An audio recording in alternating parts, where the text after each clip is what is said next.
come here to the Society for the New Humanist Paradigm meeting in coordination with LPAC, International Rouge Movement, and for April 8th, 2017. This has been quite a week. There's a lot to go over tonight, and one item I just want to mention is that no matter what happens with personalities, with powerful positions, our policies haven't changed. Our policies still remain the same, and what we're pushing for hasn't changed one iota. And we're going for the head of the state. And this is a revolution, but what that revolution looks like is an idea that needs to be examined and explained. And so part of that revolution is a new paradigm. And our Society for the New Humanist Paradigm is attempting to bring that sanity and that sense of future to Canada. I just want to remind everybody that, and just ask you if you haven't checked your email, if you did not get the fundraiser invitation for April 28th, I do hope that you will take a look at it and forward it on to anyone that you think will come or think would be interested. We're reaching out and have gotten some confirmations from different cultural groups. We are inviting politicians. We're in the run-up to the May election, so we'll see if they want to bite and put their faces out there in the public eye. But we're looking forward to a very good night. Like I said, it's going to be fun. It's going to be a social event. So there's going to be some warm and fuzzy speeches, not the serious drama that we make up. Sorry, I shouldn't call it drama. But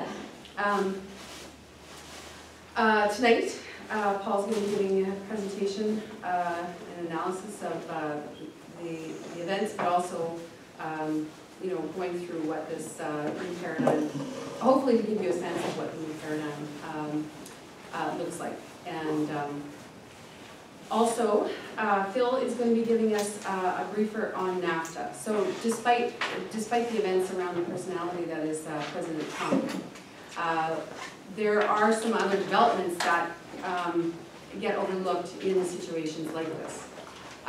Whether or not these people who are, talking about American system of economy, talking about Glass-Steagall, whether or not they understand what those things actually mean is the question. However, that it's going forward is important. So, so that's our fight.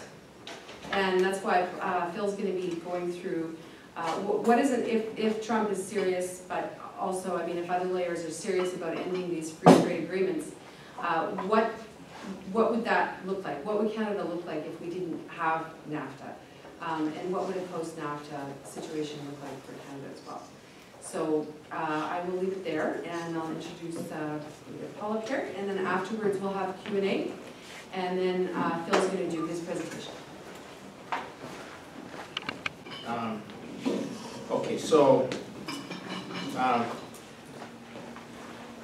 what is currently happening and what happened Thursday cannot be looked at from the mere standpoint of commentary currently circulating about this and that. And some are saying that wagging the dog, some are saying the daughter did it, he caved in, he intended to do this all along, he's buying time, he's really trying to get out from under all the crap, and all of that. There's a lot of things circulating, but the act by Donald Trump was done by him, and he bears full responsibility for it. He may have been surrounded with false information that he believed from the intelligence community. That doesn't change the fact that he is responsible. Whether it's because he's a fool or because he's conniving or because of whatever. Whatever the real story is, I don't really know for sure. Maybe Vladimir Putin has a better idea than I do. So saying that, I want to say the following. Donald Trump is not and was not the revolution. His victory in the elections was a result of a global revolutionary process, but he was not and is not the cause of it. Okay, he didn't cause anything to happen. The conditions existed, and he fell into the receiver of a reaction that is part of a revolutionary process, which is much deeper. Now, I will go into that revolution a little bit later, and our role and the role of others in further bringing it to bear about it, regardless of what Trump has done or might do or will do.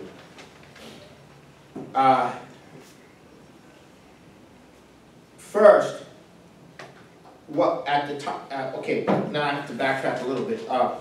It was hoped that the election of Trump would be used, that his election would prevent a nuclear war. I mean, that's the main issue that was on a lot of people's minds, and that this nuclear war would be used against the revolution that's emerging around the world, economically and politically. And that perception of that his election of something unknown is better than something known, and it might prevent a nuclear war, was a key factor in his election. Second, his campaign and the way he campaigned undermined the establishment, and to some degree brought together forces of very, very different kinds of forces that manifested themselves, whether they understood what they were doing or not. They manifested themselves in the campaign, and he smashed up the established political parties and the controlled political system. He banged it up. But that's not the deep state. The deep state is above the political system. And there are real and major future consequences as a result of that with respect to what Trump just did. Now, third, it was hoped that perhaps he could be recruited to the win-win perspective,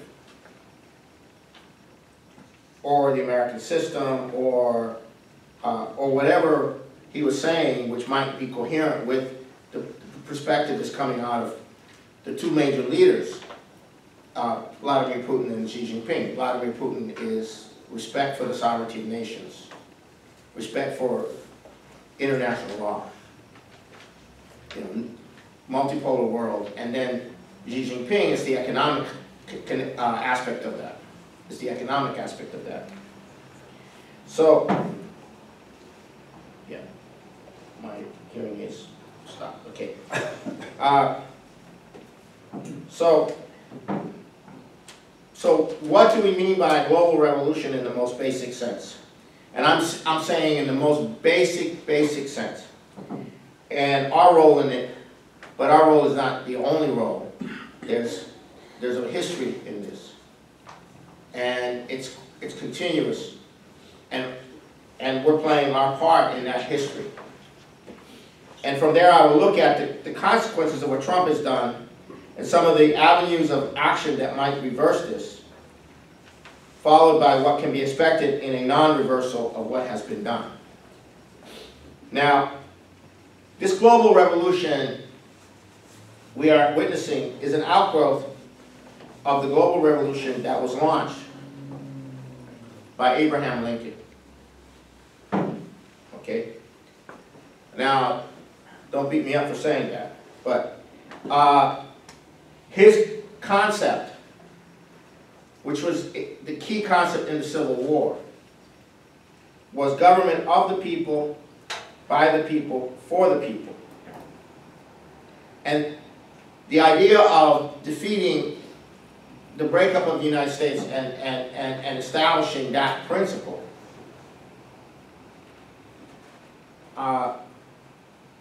was the fundamental issue that has carried forward ever since.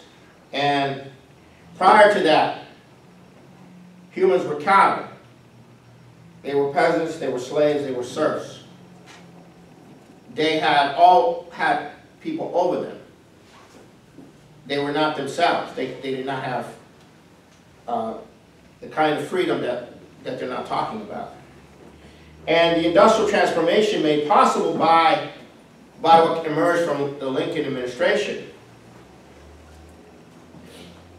and the aspirations to the benefit of the improvement in the human condition that development represented for the world, among them being scientific and technological progress, has been the driver for the changes that have occurred in the world that are positive, as well as the driver for the opposition to those changes and the resistance to those changes in an attempt to abolish or obliterate those changes and force humanity back to a pre-Lincoln condition. Even Canada owes its very existence to what happened in the Lincoln administration.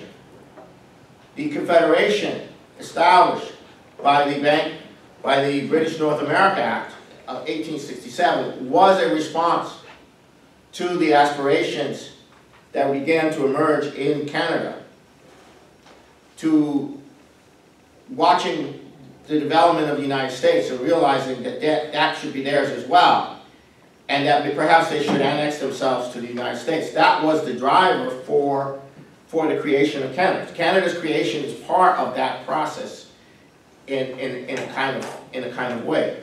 So so much of what has happened in the world has been in opposition to this process, where people discover that they have a future, that there is a future for them, that the world that they live in is not fixed and they don't have to remain in that condition. And as you develop, some people become more educated and they start to think that perhaps this should be spread to everybody. That's been the underlying driver for all of the movements, even the ones that didn't understand what they were doing. It's been the driver underneath. And that revolution, despite the fact that by the early 1900s, the U.S. was no longer a vector for this, as it has sporadically been between Lincoln and McKinley. And despite World War I and World War II, the continuation of colonialism after World War II with the Cold War and economic colonialism, and the brutal suppression of emerging nations, the fire of this vision for a better humanity and a better world was not extinguished. It was not extinguished. And despite the degeneracy and corruption of the West that was brought upon it, to divorce it from this future, this vision has not died. And now it has come forward once again. After many battles and many efforts, it's come forward once again in a major way through institutions like the BRICS, the Shanghai Cooperation Organization, the One Belt, One Road, the multipolar world. This is what that revolution, that is a profound revolution. You're getting rid of the entire system of economic, cultural slavery that has been the cause of all the problems that we've had. And those who wish to maintain that system or revert even more strongly back to that system that cannot exist they're reacting. But they have reached a point where now only a nuclear holocaust can kill this vision. That's how advanced this vision is now in the world. And the role of the LaRouche movement in all of this emerges in the late 1970s as a revival of a scientific conception of national development and economics. And this had a continuous osmotic effect throughout all of this. And I'm not going to go into any history of it. I'm just saying that this is what we've been about. And this has emerged as a new paradigm, which is expressed in different ways. And here in the heartland of the beast, we have, of course, established a fledgling society for the new humanist paradigm to spread the awareness of all this and recruit others to this. Okay, now, many of the fights that we were involved in creating, the bank separation fight, the Glass-Steagall fight, the fusion fight, the nuclear fight, all of these fights are not going away. They're continuing and expanding. Now, so let's begin to look at the consequences of what Donald Trump did on Thursday. Okay. So, hold on. I'll find this thing.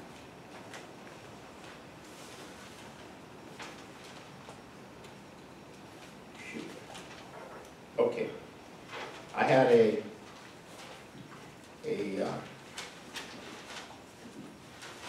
here it is. On his Facebook page, Prime Minister of Russia, Medvedev. Okay. Huh? Okay. He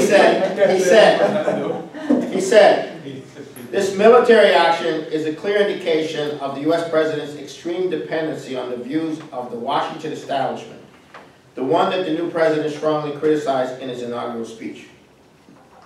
Soon after his victory, I noted that everything would depend on how soon Trump's election promises would be broken by the existing power machine.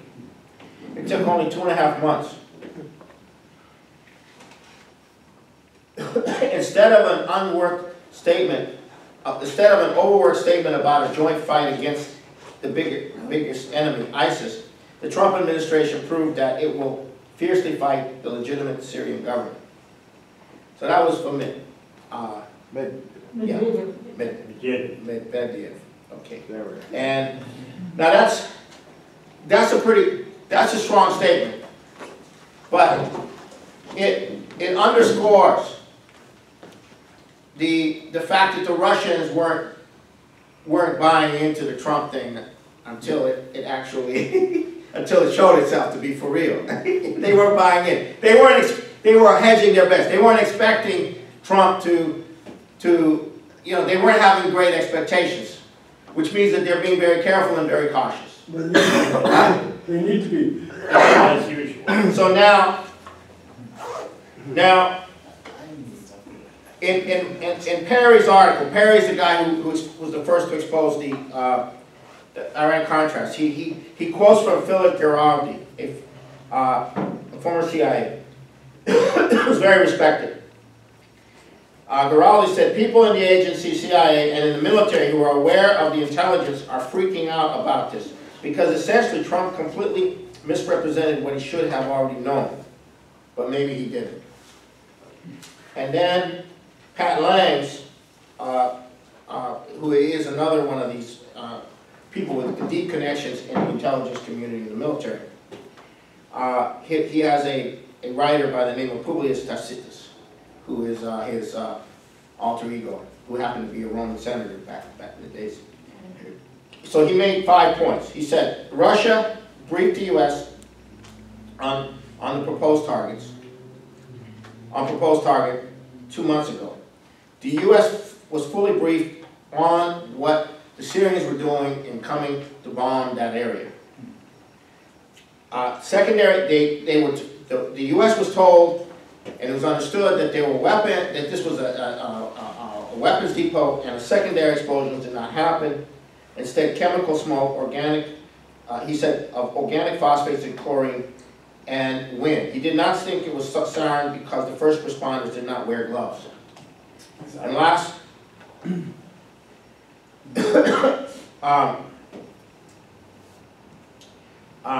the U.S. has a record of the whole thing on film, since they were part of it. That's just they were briefed. He says the U.S. has a full record of the incident. Okay, so, and Putin, okay, just gave a response. Putin just gave a response where he basically said, he said, this thing is a complete crock of shit. He used those terms. And he said, if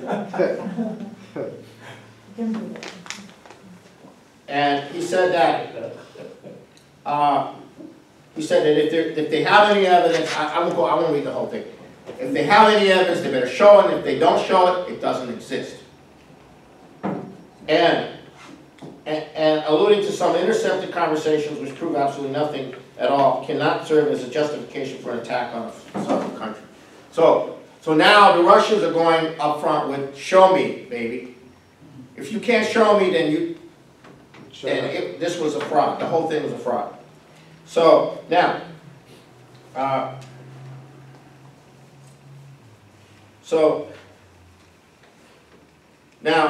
keep in mind the issue of the deep state. And Trump's open confrontation, or apparent open confrontation with it, has brought to light to millions of Americans the whole issue of the deep state as a reality, like never before. And a capitulation or reversal by Trump will end Trump's support in most of those who voted for him, and most of those who support him, in terms of active support, not passive support. Already,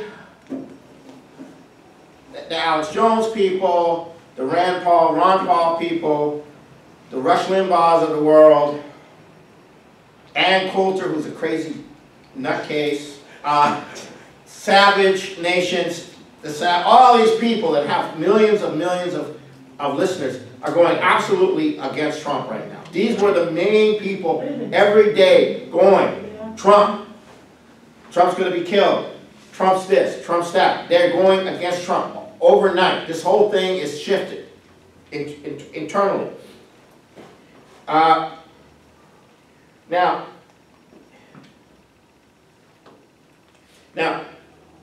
our strategy, which I think is the same as Putin's strategy, is to use the falseness of the intelligence that Trump was acting on, whether he knew it was false or not, as the lever right now to seek to reverse the whole process.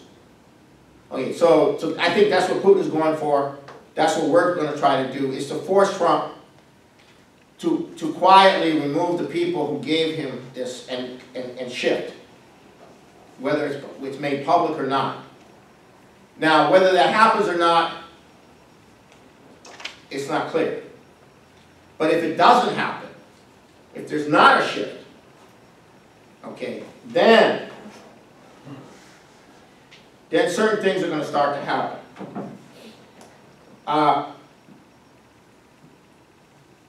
And the hand of the neoliberal establishment, the British and all of this is massive. I mean, they are massive. Their hand in all this, you know, the white helmets are the ones, that reported it.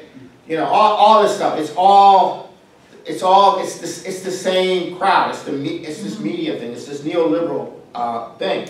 Now, so while we don't know exactly what caused Trump to go 180 degrees, if it is not reversed, then the consequences both externally in the world and internally in the U.S. and Europe will fracture. The United States and Europe will fracture as a result. That's my say. That's not what the movement's saying. That's what I'm saying. There's going to be a fracturing process like you wouldn't believe.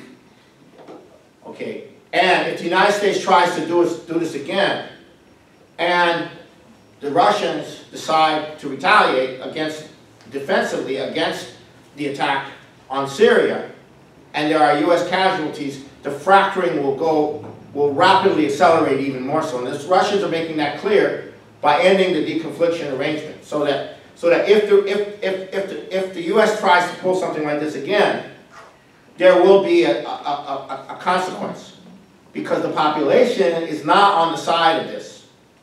There's maybe 50, it's split, but you know. So this is what will happen now. So now in all of this fracturing, our role is to maintain the fight for the new paradigm, to maintain the fight for the economics, to maintain the fight for all the things that you heard Robbie, you know, alluded to. Our job is to maintain that battle, to maintain those things. Okay, and because we are coming into a situation where we could realize the fundamental conception that Lincoln, I mean, he's not the only one, but Lincoln actually represented in that second inaugural address, which he gave, where he said, you know, a nation of the people, by the people, for the people. That was for the people. What does that mean? That means no longer slave, no longer some form of slavery. And now, so the consequences in Europe and the United States. Now, first of all, as I just said, Trump's political base is going completely nuts. And these networks of mostly anti-establishment individuals who have very different quirks, they don't necessarily agree with us, but they are going to become very restive. And then you have the malcontents of the left, the Bernie Sanders supporters, and these people who did not want to support Hillary for the same reason that these others, so-called right-wingers and all of them, didn't want to support Hillary Clinton. They're going to go nuts too. So they're going to want to get Trump out even more than the deep state wanted to get Trump out before, and vice versa. So you're looking at an incredible, if this thing is not reversed, you're looking at an incredible crash and burn for Donald Trump. And I shouldn't laugh, it's not funny. And an incredible cluster, you know what? Because that's exactly what you're going to get. And it's not, and there won't be anybody to put the pieces back together again.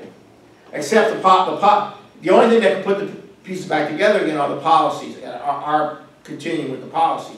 But there doesn't, you'll have something very profound emerge in the United States, because other people will step up. Because this is, you have a population of a certain section of the population. Some of them are leftists, a lot of them consider themselves right-wingers, but progressives, but they are going to not be, I'm predicting this, they're not going to be controllable. They're not going to be docile. And what form this will take, impeachment of Trump possibly, I don't know. But he just got himself a lot of bees coming after him right now. You know, he's got the whole hive going after him for this. And but on a deeper level, what is it that Trump did? He implicitly went against the very thing that was at the center of the worldwide revolution, which was reflected in the United States in the form of his election. It was not an informed reflection, but nonetheless he was elected not because of himself, not because of any intrinsic capabilities that he had other than to be very nasty, which he was, very nasty, but because there is this global process going on which is infecting the world. You see that in many different ways. And now, in Europe, oh my God, Marine Le Pen has come out attacking Trump. She has to. Nigel Farage. Huh? Nigel Farage. Nigel Farage. Really? Oh my God. Yeah, oh yeah. And so essentially, this event could trigger. And Macron, the person she's most likely going to be running against, has gone berserk supporting what Trump has done. So that's now going to be coming into the French elections in 2 weeks from now. The French elections, this is going to be an issue in the French elections. And we had a candidate, Jacques Chirac, who had a very significant effect he had about 15 minutes total time in about a 4.5 hour period, where he just basically took everyone to task. On a debate? Huh? In a debate? In a debate, yeah. Yeah. So, and then after the debate, he was invited to Lebanon, and he just met with the president of Lebanon, Michel Aoun, Jacques Chirac, and I think we've been friends with that network for a while. And anyhow, so there is now a condemnation going on in Europe of those who are actually looking to Trump as helping them break up the European Union. So this is going to have an incredible effect there.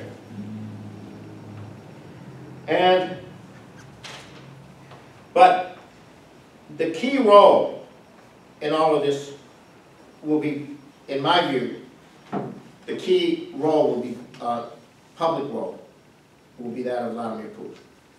How he handles the situation will tell people how to deal with it. Okay, and as we see now, he is going to go to he's going to judo. He's going to try to use it to judo the whole operation, to go after the people who perpetrated this, but not seeing Trump as not looking at Trump as the cause, but looking at the whole deep state and everything else. So he's going to use this situation and the fact that this was done on a fraud to undermine further, this is the way I see it, undermine further the influence and power of this imperial system. And for that reason, he is not canceling, to my knowledge, the visit of Tillerson to Moscow, because as the foreign ministry spokesperson said, let him come and talk to us. Tell us what, about the strange events of last Thursday, and then we can tell him what we think.